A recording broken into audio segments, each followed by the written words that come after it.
बिस्मिल्लाहिर्रहमानिर्रहीम। दात मिलती है दर्द सुनाकर, अजब चीज़ है शायरी भी। अब नहीं है कोई बात खतरे की, अब सभी को सभी से खतरा है। जूतों के मुस्तहिक थे लोग, वो सर पर बिठा रखा था जिन्हें हमने। कहाँ से लाएं हर रोज एक नया दिल, तोड़ने वालों ने तमाशा बना रखा है। जिसे देखा उसे मुखलिस जाना, निगाहों ने बड़े धोखे दिए साहब। दिल को इसी गुमान में रखा उम्र भर, इस इम्तिहान के बाद कोई इम्तिहान नहीं।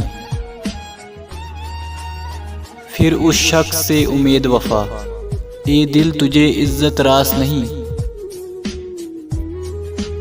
मैंने अपने खुदा पे छोड़ दिया फैसला आस्तीन के साफों का। रात यूं सांस रुक गई मेरी, तू मुझे भूल गया हो जैसे। बालों की सफेदी से सहम जाता हूँ, जिंदगी तेरी रफ्तार से डर लगता है।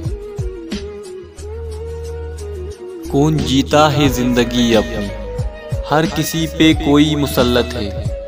जरा सा झूठ ही कह दो कि मेरे बिन अधूरे हो। दिल की हसरत तो मिट चुकी है, अब अपनी हस्ती मिटा रहा है। इस कदर याद है अपने थे सभी, किसने क्या चाल चली याद नहीं। वो बहुत मुख्तसर रहा मुझ में, आंखें खोलने से बंद होने तक।